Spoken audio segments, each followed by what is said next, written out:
Bora então para o nosso primeiro assunto do dia. A gente fala sobre o jantar aí de Geraldo Alckmin com dirigentes do DEM, do PP, do PRB e do Solidariedade. O encontro não foi lá essas coisas. O pré-candidato tucano tentou mais uma vez convencer os partidos a apoiarem a candidatura. Sem sucesso. Os primeiros a deixar o encontro foram os presidentes do DEM, ACM Neto, e do PP, Ciro Nogueira. Nenhum deles parecia muito feliz. Eles disseram apenas que a definição do bloco acontecerá depois da Copa do Mundo, entre os dias 16 e 20 de julho. Vale destacar que esses mesmos partidos já se reuniram com Ciro Gomes e Álvaro Dias, além de Geraldo Alckmin. Eles têm um novo encontro marcado para a próxima quarta-feira. Começo com você, Vera. O que é que você apurou dessa reunião de ontem? Parece que está difícil a candidatura do Alckmin decolar, né? Pois é, Vitor, eu falei com 2 dos participantes do encontro. Eu tive de voar de Brasília para cá, não consegui falar com mais gente. Você decolou então, né? Candidatura não, mas você decolou, né? Decolei e pousei, o que é mais importante. Consegui falar com 2 deles que não estavam lá muito otimistas, não acharam que foi grande coisa. Um deles usou o termo ladainha para se referir à forma como o Geraldo Alckmin insiste em algo que ele já falou aqui em entrevista, já falou em outras sabatinas e entrevistas também, que ele crescerá quando chegar a campanha na televisão, que é nesse momento que as pessoas vão parar para prestar atenção nas eleições. E que ele precisa ter essa aliança ampla para ter maior tempo de TV e impulsionar esse crescimento.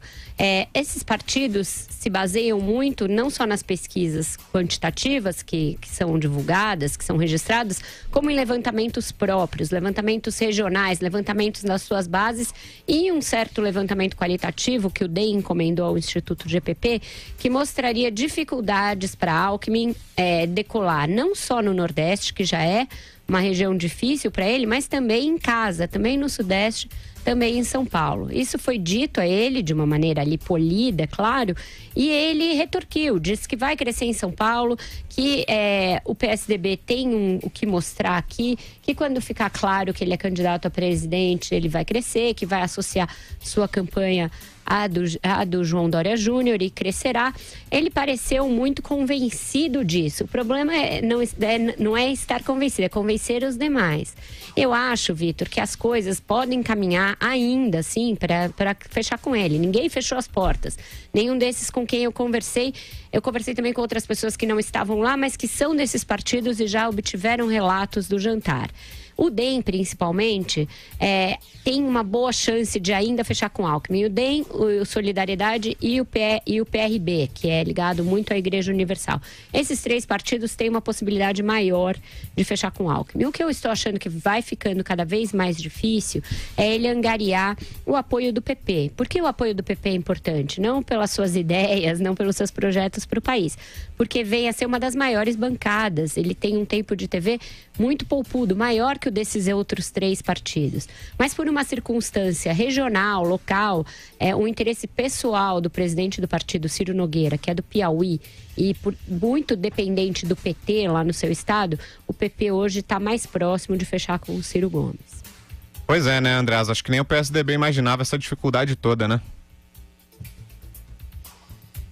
Vitor Braun, eu ficaria muito surpreso se desse encontro de ontem tivesse saído alguma resolução.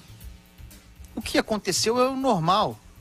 Esses partidos ainda estão no momento de subirem um próprio preço, de se precificarem. Ainda tem tempo até as convenções partidárias, o momento em que o mundo real se imporá.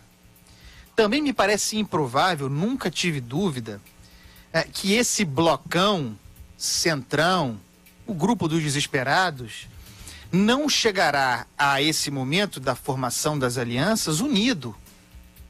A ideia de que exista um bloco sólido, fechado, liderado por Rodrigo Maia, é um disparate completo. Não existe líder político sem voto. A dinamitação desse bloco, desse tal blocão, eles podem conversar em conjunto. Mas é óbvio, questão de tempo, esse tempo aí, que é o tempo das convenções, para que esse bloco que nunca existiu, mas que assim se vende, rache. Conforme a Vera disse, muito difícil que o DEM, apesar de ser hoje comandado por pessoas com baixíssimo nível de cultura política, se ofereça tão facilmente ao suicídio, porque apoiar o Ciro Gomes, a alternativa aí, é investir na própria irrelevância. Um partido, Deus me perdoe, percebido como de direita pelo eleitor brasileiro, se associando a um candidato que precisa ser identificado como de esquerda para ter alguma chance, no caso Ciro Gomes. Esse movimento político para o DEM é investir na própria extinção, na própria irrelevância. Se houver alguma ciência política, ainda que a posição do Alckmin, vá lá, não seja das melhores, é a única perspectiva real, já testada e que deixa esse partido em condições confortáveis para pensar o futuro. Não tenho dúvida, portanto, de que havendo essa cisão, haverá esse grupo DEM, PRB, provavelmente, Solidariedade, vá lá, muito cortejado pelo Ciro, migrará para o Geraldo Alckmin. Tenho pouca dúvida de que o DEM estará mais uma vez formando com o PSDB. E o PP é o PP, né? Faz uma aposta agora, vá lá, na candidatura do Ciro Gomes. O Ciro Gomes prosperando também não acredito, já disse aqui, acho que vai ser lambido já pelo candidato ungido pelo Lula, o candidato petista, mas vá lá, que o Ciro crescesse e conseguisse chegar ao governo, o PP teria uma posição sólida nesse governo. Mas se o Ciro Gomes ganhar, a natureza do PP é criada para isso, é concebida para isso. Seja quem for o próximo presidente, terá as condições mais favoráveis para cortejar esse partido e tê-lo na base de apoio, com troca de cargos como nós conhecemos. Então ainda é cedo para que essas alianças se firmem. Está todo mundo testando possibilidades. Ainda tem algum tempo pela frente, mas nós não teremos surpresa. E aí, Marcelo Madureira, como é que você está acompanhando essas movimentações em torno da candidatura do ex-governador Geraldo Alckmin? É isso aí, o Vitor Brown, eu concordo com o Andreasa, isso aí é papo brabo para o pessoal vender caro o apoio. Não só em função de favores, benesses, né? Eu acho que esse pessoal desse núcleo do Centrão e tal está negociando pesado uma espécie, digamos assim, de anistia, o arroxo do Lava Jato. Tem muita gente, né, do setor político, né, da área política, que cada vez mais preocupado com a evolução dos acontecimentos. Então, o Geraldo Alckmin, me parece, que foi identificado por esse grupo aí como aquele que teria a possibilidade de fazer uma negociação no sentido de refrescar aí o lado, né, do que o nosso amigo Carlos Andreasa chama sempre de establishment. E eles vão deixar isso aí, esse fechamento, eles querem vender caro, quer dizer, né, ter o maior número de vantagens possíveis, então por isso vão vender isso na 1ª hora, na ultimíssima hora.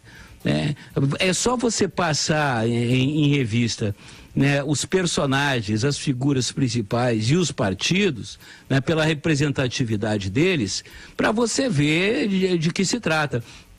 O que mais me preocupa é você ter esse tipo de apoio, né, atrelado à candidatura do Geraldo Alckmin. Eu acho que, de certa forma, né, pensando pragmaticamente, ele pode ganhar horário de televisão, ele pode ganhar espaços políticos aí em rincões, né, em grotões, pode ganhar, mas eu acho que para o grande eleitorado ele tem mais a perder, né, porque eu acho que o grande discurso hoje para o Brasil, um dos principais, é a luta contra a corrupção, é defender a Operação Lava Jato, né? Isso e a questão da violência. Então eu acho que tem que pesar bem, né, até que ponto vale pagar o que se está cobrando para obter esse apoio.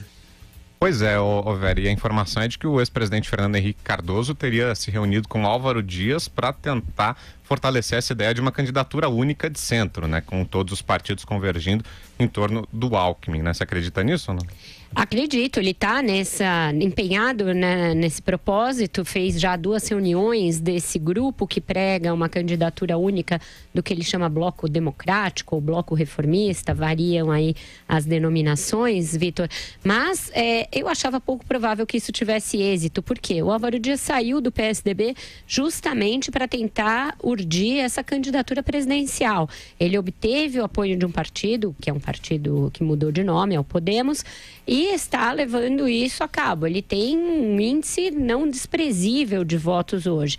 Por que o Fernando Henrique faz esse movimento? Porque o crescimento do Álvaro Dias se dá justamente num eleitorado que era cativo do PSDB. Então, seria importante que ele unisse esforços ao Geraldo Alckmin e desse de volta ao PSDB algum protagonismo no Sul, onde o partido perdeu, principalmente porque no Paraná, de onde é o Álvaro Dias, sofre um desgaste imenso, com várias denúncias contra o governador Beto Richa. Então, o Fernando Henrique está empenhado nisso. Ele, quando fala publicamente, deixa até aberta a possibilidade de não ser o Alckmin o receptáculo desse apoio, mas não, ele trabalha pelo Alckmin, claro. Eu acho que vai ser difícil demover o Álvaro Dias da ideia de ser candidato. Com outros pode ser mais fácil. Acredito que com o Flávio Rocha ainda tem alguma margem para conversa. Mesmo Henrique Meirelles, eu acho que é uma candidatura que ainda não está 100% consolidada. Então, eu acho que a gente ainda pode assistir à remoção de candidaturas à esquerda e na centro-direita. Mas o Álvaro Dias eu acho uma difícil de tirar do tabuleiro. Mais alguma coisa aí, senhores, ou vamos para a próxima? Não, eu queria falar sobre isso aí. Não, só uma nota, por favor, que é o seguinte. O Álvaro Dias é gastar energia. Gastar energia com o Álvaro Dias. O Álvaro Dias será candidato. Já fez todos os movimentos para tanto. Tem lá 3%. 3% é voto. Está jogando o seu futuro na região em que ele é líder. Né? Certamente se articulando para uma próxima candidatura, talvez a governador do estado do Paraná novamente em 2022. Não vai sair, conforme a Vera descreveu. Eu queria voltar a falar do Alckmin, só para a gente poder mudar de assunto, com o seguinte: é uma questão matemática. Ele tem razão. A gente pode duvidar da intensidade desse crescimento que ele terá, mas é difícil não acreditar no crescimento.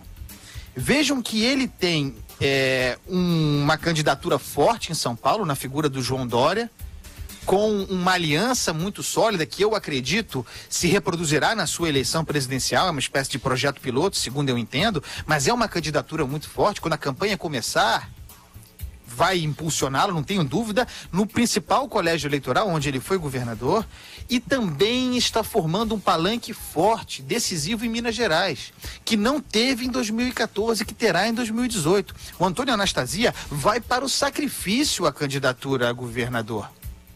Vai ter que... Estava lá mais 4 anos de Senado. Vai para o sacrifício, afinal de contas é sacrifício ter que defender Aécio Neves, carregar a Eduardo Azeredo, alguma referência na Lava Jato que há contra si, mas vai para o sacrifício em consonância com um projeto de poder, trabalhando para o Geraldo Alckmin. Então, como não acreditar no crescimento? Pode não ser o suficiente para colocá-lo no segundo turno, mas como não acreditar num crescimento significativo de um candidato que tem palanques fortes nos 2 principais colégios eleitorais do Brasil? É uma questão matemática. O Alckmin vai crescer. Diga, Vera.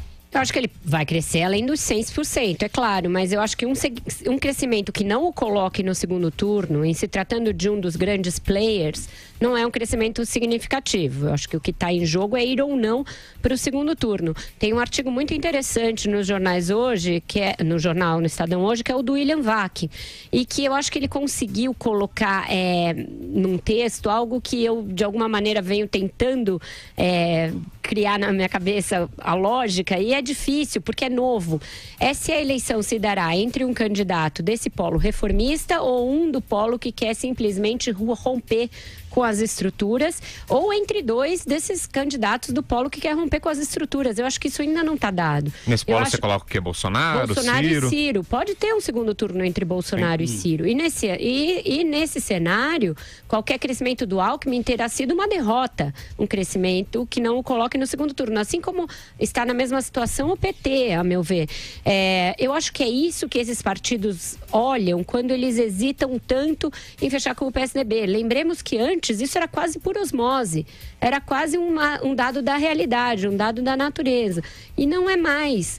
Porque não se tem claro se o eleitor vai olhar para essas variáveis que são as de sempre e falar, não, eu tenho que escolher dentro dessas balizas. É um eleitor que está muito irritado, é um eleitor que está muito desnorteado por anos de recessão econômica, de dificuldades de comprar. Ele está olhando o Supremo soltando um monte de gente que estava presa e não está entendendo nada. Ele está achando que está sendo feito de idiota. Então, eu acho que tem variáveis aí que não são possíveis de mensurar hoje. Então, eu não consigo dizer que eu tenho certeza sobre o crescimento do Alckmin. Assim como eu não tenho certeza sobre se um petista que entrar no páreo vai herdar esses votos do Lula. Ainda mais se for alguém como o Fernando Haddad, de difícil digestão, por exemplo, no Nordeste do Brasil. Nos anos que eu acompanho a eleição, nunca vi uma eleição com tantas variáveis em aberto quanto essa. Poder da TV, poder da internet. Tem muita coisa que eu não me arrisco a cravar que vai acontecer. Eu acho que o que estamos chegando mais perto de conseguir cravar é que o Bolsonaro vai se tornando um candidato cristalizado. E aí a gente vai falar do PR mais à frente. É isso. Mas de resto, eu acho muito difícil.